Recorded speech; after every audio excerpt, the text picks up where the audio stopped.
It's going to be a rather quick weekly blog this week because I have an awful lot to do, to be totally honest. First to say that it is in fact Dane the Zebra Finch's birthday today, and his first birthday, and him and Levon went to market last week, so you can hear it's very quiet without them.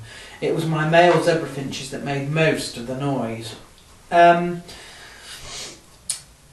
been preparing all afternoon for my landlord, who is visiting tomorrow.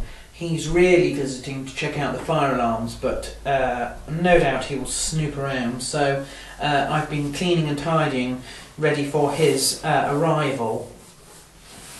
It's very, very busy, and it's going to remain very busy between now and Christmas with Mixed Martial Arts. We seem to be having a spate of them, events, all one after the other. This last week was not so good, and you can catch my recap video up shortly, as well as the predictions for the next week. Now it has to be said that I found a new host. I'm now being hosted by the Phantom Knee, which is fantastic.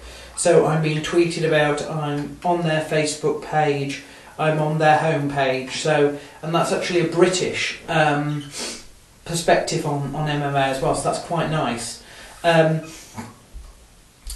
What else?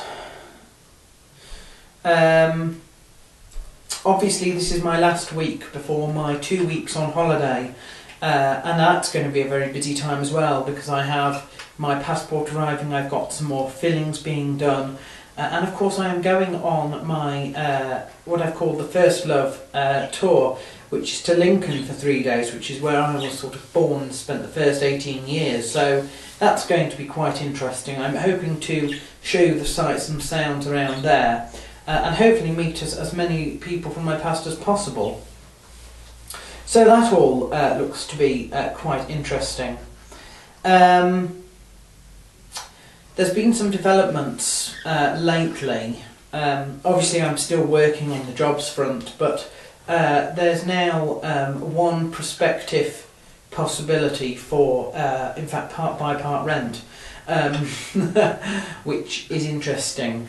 We're waiting now to see. Maybe by next week we'll have more news for you on whether we'll be moving quickly. It could be as quick as, you know, within the 2 weeks of time on holiday, so who knows about that. In the papers this week, in the British press, there's been moral outrage at some of the cage fighting events. And the moral outrage came with a club which held a licence to do an amateur MMA production, and before their bout of their actual cards started, which was all sort of grown up adult MMA, they had two little kids that were about 8 years old. Now they weren't doing, the press has wrongly reported that they were doing involved in mixed martial arts. They're not really. It was a wrestling match, but it was inside the cage, and it was at a sort of how do you say it? A sort of mature setting. You know, I think in one way it's stupid because the press have got it completely wrong. They obviously don't know what mixed martial arts is. They're ranting about absolutely nothing in one respect. I mean, who thinks that Alex Reid is the most popular, famous and most successful British cage fighter? I mean, I suppose we should be grateful they didn't say Lee Murray, but there we are.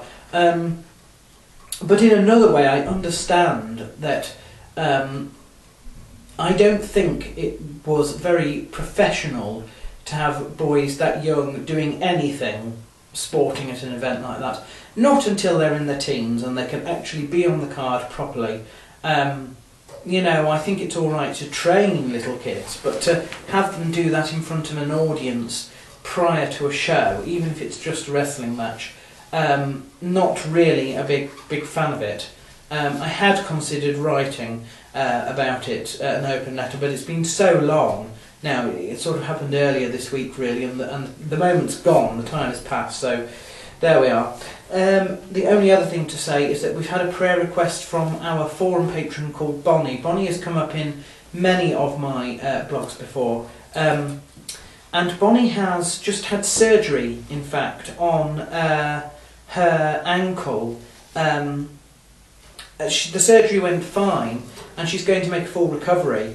But she can't obviously put weight on this ankle for quite some considerable time. I think she's got 6 weeks recovery, where she's sort of hopping about on one leg, which is mightily funny really, because her namesake, Bonnie the zebra finch, has gout, and she often stands on one leg, so we've had a little bit of a joke about that. Anyway, that we're keeping her in our thoughts and prayers over this next sort of few weeks as she recovers. And that really is it for my blog this week.